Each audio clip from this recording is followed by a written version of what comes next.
are studying, air quotes, and Tori... They're studying anatomy. And Tori's pretty much blatantly hitting on Eric openly. And Eric, at least Eric reads it. I give him credit for that. At least he read it. Yeah, they're studying the French Revolution with their reproductive organs. Or there's a lot of kissing, because we don't see anything else on the show this time of the year, at this time on this season. But that's later on in the series. We talk about actual sex later on in the series. We'll get to that eventually. Tori is willing to give Eric the answers, pretty much so that he can make out with her, which, fine, whatever. I do it, but then again, I'm a very desperate man. So we go to the cafeteria. I would love to read a Feeny test. I really want to read a Feeny test, because apparently they have 11 choices for multiple choice. But then they go off of like, so what'd you put for this answer? I put R. I put X. What? I want to see a Feeny test. I really badly want to 26 different choices. Like, what the fuck? He's making that process of elimination just to say, no wonder the guy gave the F+. I mean, seriously. Should have taken the answers from Tori. And then I love Jason's reaction. More facial acting here is fantastic. Yeah. Like, wait, what'd you say? Yeah. That's a great end of a story. I'd like to know the rest of it. Yeah. Jason was not happy with Eric when he explained the whole situation that we already talked about and hit him, called him stupid. Should have taken the answers. And then Feeny shows up. And Jason got a B all by himself. Yeah. And he celebrates it. And so Feeny tells him, I expect to see this out of you. You really don't. You don't want to take the happiness out of everything. I know. I know. I love Feeny so much. Great line. Eric somehow got an A-. Huh? Like, we all got sat there like, what? And, valid question. He asked Tori, how do I get an A- if I leave half the test blank? Ooh. Valid question. He wanted to prove to himself that he's smart. Tori does not think he's very smart when it comes to this kind of stuff. And Eric says, do you think I'm a bimbo? I am not a bimbo. He walks into the girl's room. And then he comes back out. Why do you guys get a couch? Valid question. Valid question. Yeah. A joke that we actually see a lot later on in this series.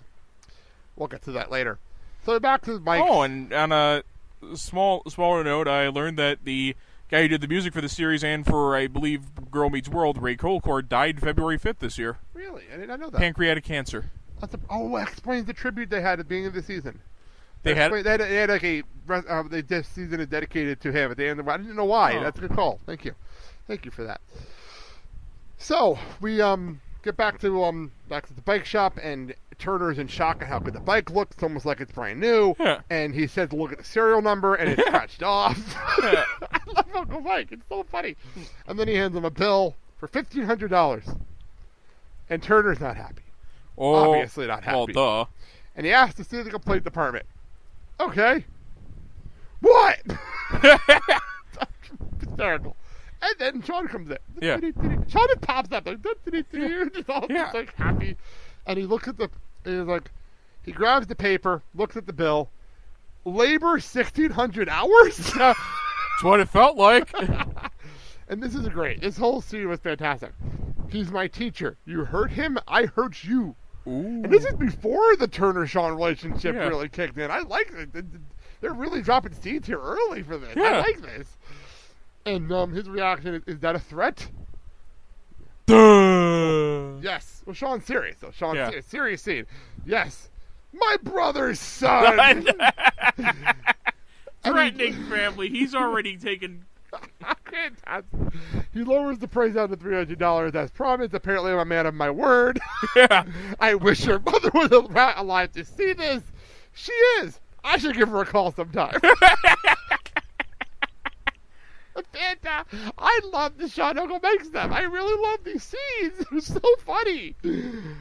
And his mother, she's still living with his parents apparently at this time period. We'll learn more about that as we go down before she leaves with the house. Yes, we'll get to that down the road. Okay.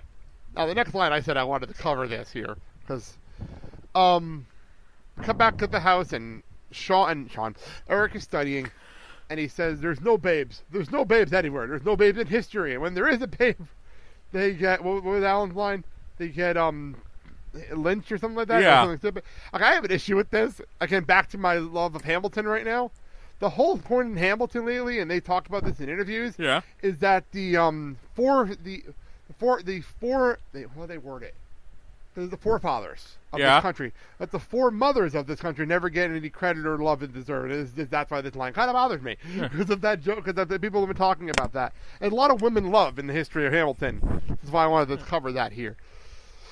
So he calls Tori for help, and she knew he was calling, and she pretty much said, "I'll give you the answers." I don't know why the hell she has the answers to the test in her binder, but whatever. Whatever. 1D, 2L, 3X, 4M. Back to Feeny. I want to see one of these Feeny tests. I really want to see one. I love how Feeny gives tests, by the way. Reminds me of teachers in my school that kind of just walk around, look over, make sure you're not cheating, and then continue on. Very casual. So we cut back home. Alan and Amy are congratulating Eric with a brand new traveling backpack. Oh, and Eric feels very guilty, obviously. Yeah. Apparently his grades went up a full grade average. In a matter of, what, a week? What the hell? How many damn tests did they take during this show? So, he feels guilty, and he goes and he says, I love it so much, I'm going to go back there, back to school. And he goes to Feeny to talk about summer school. Yeah. And he pretty much, all things considered, he confessed to cheating. But he says, somebody from your class last year told me the answers. And I love Feeny's reaction. You only managed an A-. I sneezed off a couple of the answers. So he wants to know why I need to know the second person. He says, I punished 2 instead of 1. I get a bonus at the end of the week. What the hell is in these deals? That's a great line. There is, so they go back and forth, and we're talking about how Eric wants to go to Europe, and Feeny's pretty much calls him out saying, there's got to be something deeper than this, and Eric says, there is no deeper with me. I'm an average student who gets by but a good smile, like Eric does. And Feeny says, you're lazy. Pretty much just summarizing what was going on here. And he says, I'm not capable of this, and they're just grades. And boy, did this piss off Feeny. You can see Feeny's face like, oh, fuck, you just said that. Ooh. They're just grades. It's just Europe. It's just girls. It's just the beach. Unless you know that in 1944, they fought for their freedom on that beach. So you can have those girls and on that beach and have their fun. And so that happened. And then Tori shows up. I remembered this scene. I remember this whole thing. I'm like, where does Tori show up? I know what's going to happen. And he tells her that Mr. Matthews just came by to confess to cheating. Before he can finish the sentence that he did not sell Tori out. And I give Eric so much credit for this because he did not sell her out. Yeah, Tori sold herself out. She sold herself out like an idiot. And you can see it coming a mile away. That happens all the time on this show. This really does happen. Because no one could ever not tell the truth in front of Feeny. No one ever could lie in front of Feeny for some reason on this show. She pretty much admits that she didn't think he could pass the test, and he's not the student type. What the hell does that even mean? What does that mean? What does she mean by he's not the student type? That she thinks that he's brainless, good looking but brainless. Okay. Well, Feeny calls her out and says, are you the teacher type or the type who writes people off? Ouch. Ooh. Ouch. And then goes and says, this is what I get for picking a pretty girl to be my teaching assistant. Low blow. Low blow. And we find out she had to work extra, twice as hard to be taken seriously. I can see that, kind of. Yeah. Okay, I can go with that. I mean, it's because a lot of them are very intelligent and beautiful, but they don't get taken seriously because people think that they're just brainless beauties. Okay. Worked as hard. And Feeny doesn't fire her. Because she'd learned her lesson here. Yeah. And also, as he told Eric, he doesn't write people off. That's our Feeny. And said he tells Eric that he's smarter than he looks. And that's how we end the show. With pretty much Eric saying, I'll go to summer school. Aww. With Feeny. Awesome. Aww. And then we cut home. Literally 2 scenes with Corey and him, and they're both classic. Classic scenes with that Corey here. Cut home, and Tranga finds out that how Corey got mono. Steve Nelson sneezed on him 2 weeks ago, and he goes and says, while I was making out with Jennifer Connor. And that makes Topanga jealous again. And I love Topanga jealous. It's amazing. And this whole conversation narrows down to her admitting that she likes him, and then Corey pretty much saying, the way I feel about you. Phenomenal moment. I forgot that happened. That was fantastic.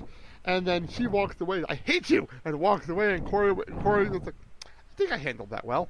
End of show. The problem is we went back to back on some great episodes, and this just wasn't a great episode for me. What do you think? I actually thought I had some nice growth for Eric. Okay, what do you think grade was? An 8. Yeah, I'm going to go 7. It just wasn't fun for me. I had more fun with Sean and Michael Mike than I had with Eric and Jason. That's just me. I had a lot more fun with them. So, still a good show, but not nearly as good as the last two. Like, the last two were so good that we got a little spoiled with the last 2 episodes. Yeah. That could be what happened with us there. It'll happen every so often. It's no big deal. So I'll do our plugs, and then you can look up the next episode, and we'll go from there. On our show is part of the independent podcasting community. On our network, you can find our show, obviously, the Blake and Sal Show, including the Wrestling Room and Sports Report, the 30-something Man Boy Geekly podcast, the Full Circle podcast, and Making the Pieces Fit, and Reliving the Glory. You can find the network on iTunes, Google Play, and streaming on TuneIn Radio. Go to patreon.com/ and look for the Blake and Sal Show, and donate $1 to hear our shows early. All of our shows go up early for $1 a month. You hear our shows before the published date. You can find this show on iTunes, Google Play, and streaming on TuneIn Radio, and wherever you can listen to podcasts in general. And please rate, review, or tweet at us at Boy Meets Retro. Find the show on Facebook. Call us 414-882-8965. Email the show at boymeetsretrocast@gmail.com. And we will read the reviews and any comments here on the podcast right here at the end when we do our plugs. Yeah. What are we talking about next week, Kyle? Wrong side of the tracks. I don't think I found. I saw the graphic on here. I think I saw Harley and them all in that episode. Yeah. I saw what's it called? Joey and Frankie in the picture on the DVD. So that sounds like fun. Yeah. So thank you all for listening today. A little bit shorter than the last episode, but like I said, it wasn't as jam-packed episode as the last couple were. So thank you all for listening today. I'm Blake. I'm Kyle. And you've been listening to Boy Meets Retrocast. Have a good day, everyone. Do not anger the Feeny.